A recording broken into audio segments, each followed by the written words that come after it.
Hi again, I'm Stephen Wessner, CEO of Predictive ROI, and I've been gone from YouTube for a few weeks, and part of that is because of doubling down in 2020. There was a period of time back in kind of mid, or I think it was probably about second quarter, I guess that would be mid 2019, when I stopped doing solo casts on Onward Nation, the Onward Nation podcast, for probably about 3 or 4 months. And the reason being is because we were scaling, we were hiring some new people, we were doing some training, we were onboarding some new clients. And so I decided to step away from doing a solo cast in order to give myself a breath, and being able to kind of stop some of the preparation of the solo cast. Each one takes me probably about 5 to 6 hours to prepare for.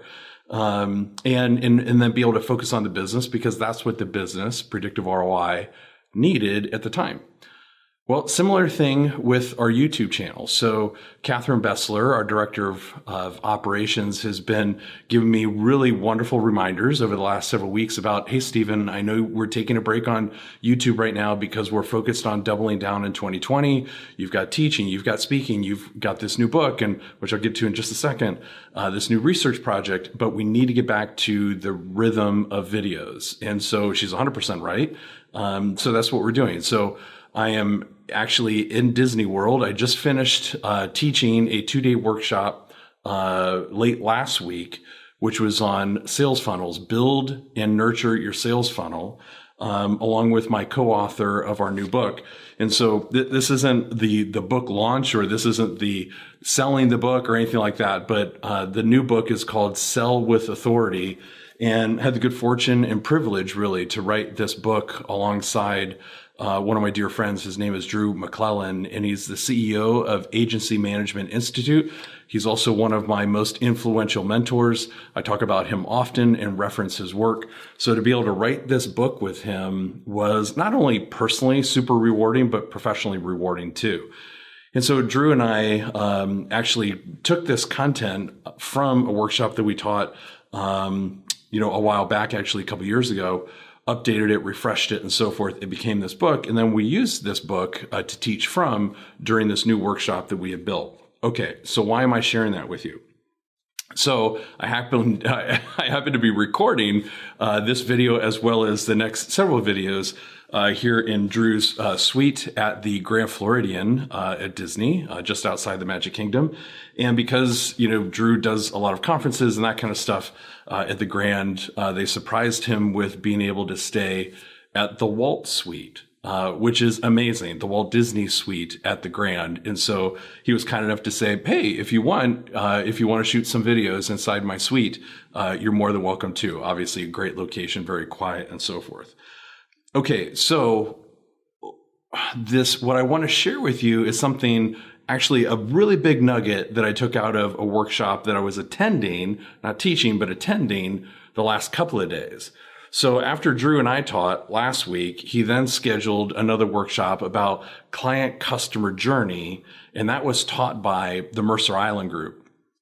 So Robin and Steve Bowler, along with Lindsay from their team at Mercer Island Group, gave us insight and perspective on what and how B2B buyers are really looking at people like you and me, business owners, when evaluating services.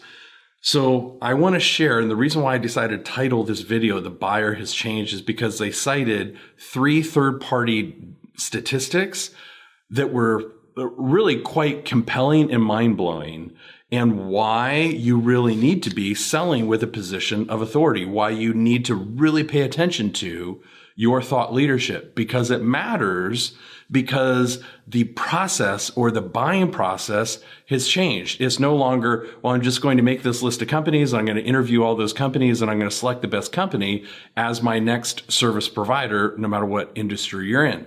No, it's a lot different. So I've got my notes here from the workshop because it was an action-packed 2 days. Holy bananas. So let me share this first statistic with you. It was very surprising to me, and I'm hoping this is going to be helpful to you too. So what Robin shared with us on the first day was 90% of the buying journey starts with an online search. 90%. So they haven't picked up the phone and called you. You're not on a short list yet. You're not on some sort of like preferred vendor list and you're going to be invited in. No, this is way before that. So 90% of the buying journey starts with an online search. So if your website is not up to speed, if your website doesn't have the depth of your content, the depth of your cornerstone content, your point of view, what makes you different, the niches, the industries that you serve, and your thought leadership being expressed within your website. If 90% of the buying journey starts with an online search and you're not found and you're not findable, then you're going to get bypassed. Then you're not even going to be in the thought process, the consideration. Okay, so then here's another sobering statistic. The next piece, so 90%, and then taking that a little bit kind of deeper, peeling back a couple layers. 70% of the business-to-business buyer journey happens before a prospect ever identifies themselves to you. So again, if your website, if you don't have a podcast, if you don't have a YouTube series, if you don't have an annual research report, if you're not out at conferences speaking, if you haven't written books, if you haven't done something, and you don't have to do all of those things, pick one channel and be excellent at it.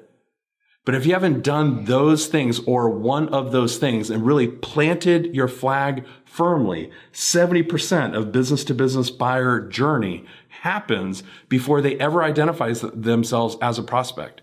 If you're not doing those things with a flag that is firmly planted, this is what we do. This is who we do it for and why. And this is the depth of our expertise around it. You're bypassed. Okay, so here's the third sobering statistic. 63% of business-to-business buyers say they can develop selection criteria or finalize a vendor list based solely on digital content. Holy bananas.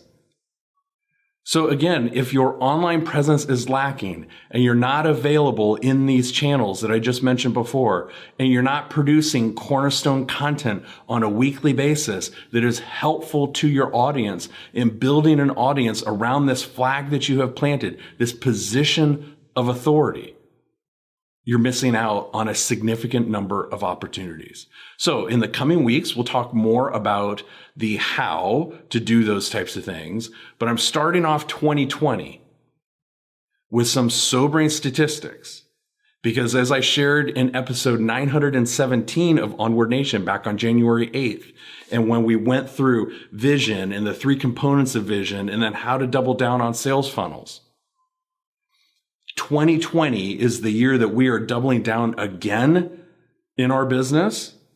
And I'm going to continue to make that as transparent as possible so that you can take those lessons learned and the mistakes that we make so that you can try to avoid those, but take the wins and put those right into your double down blueprint for this year too. So I hope that you found that helpful. I look forward to seeing you again next week. If you've not yet visited or if you haven't visited in a while, I would strongly encourage you to go to predictiveroi.com/resources because there you'll find our ever expanding resources library where we're putting in free ebooks and guides and checklists and all of that stuff to be as helpful as possible to you. So go to predictiveroi.com/resources, download whatever you like, and we'll send it right to your inbox. Until next week, double down and onward with gusto.